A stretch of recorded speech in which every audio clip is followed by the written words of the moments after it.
I would say the general feeling is from the residents that I met, as well as the business owners here in the Strip District this evening, was that, particularly on the residential side, they wanted to be recognized a little more as being an actual neighborhood.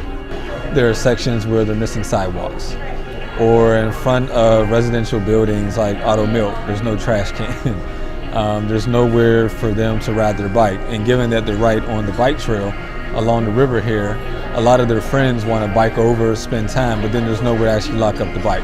If you've ever tried to cross Smallman Street to get into the market, you come to the quick realization that there's not a sidewalk on either side of the street.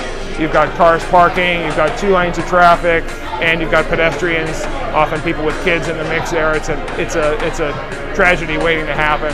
For instance, sidewalks to get safely from one end to the other would be really important. I think some signage for pedestrians,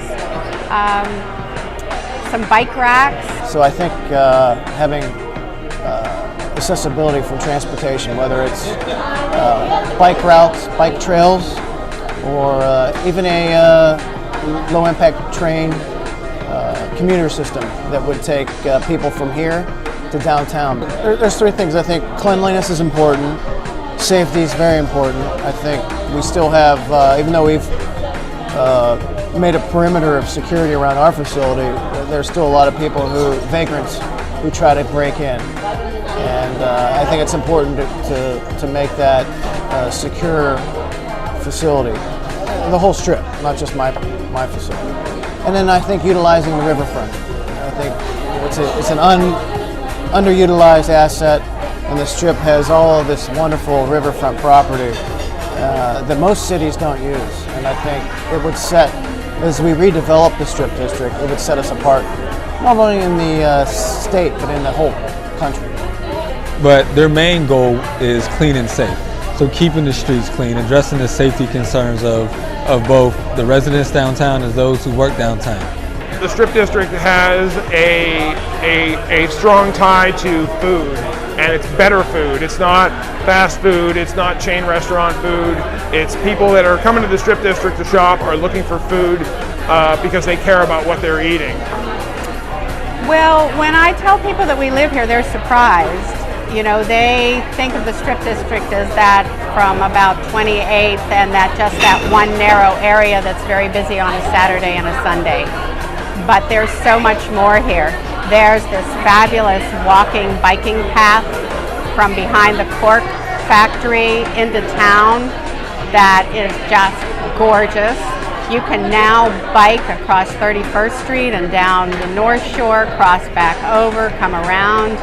I mean, you can go from beyond Millvale to beyond the penitentiary on the North Shore, all along the river. It's gorgeous. So there's so much more here than you would imagine. Most people that I met this evening are working in town, walking in town. They'll spend evenings in town, they'll go to dinner, and they'll come right back out. They all rave about the amenities of the trails along the river. And you're essentially located. So in today's economy, you're not spending hundreds of dollars on gas all of a sudden. And the thing that strikes me as probably the greatest need for the Strip is to come to some realization of what its future identity is going to be.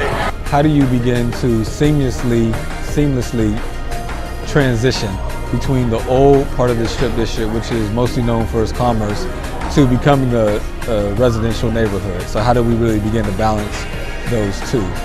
I think the big concern is, are we going to sanitize the Strip to such a degree and lose the vibrancy of the commercial district, the trucking, etc., and make it Cranberry, or is this going to be able to be effectively integrated with the rising housing that's coming into the area? And I guess the second point is, most of the housing is at a certain price point that excludes a significant demographic of the city. And the issue is, are we going to be able to build bridging to bring in a more diverse group, sort of like Lawrenceville is doing. And my fear is that this is going to become very one type of person, one class of person. So that's it. I lived in Shadyside for 15 years. Shadyside was a great area. Then I woke up one day, the artery was gone, We got a Gap store, right? We don't need a CVS and a Gap store in the Strip. I mean, I don't know why we have the desire to make everything the same, homogeneous.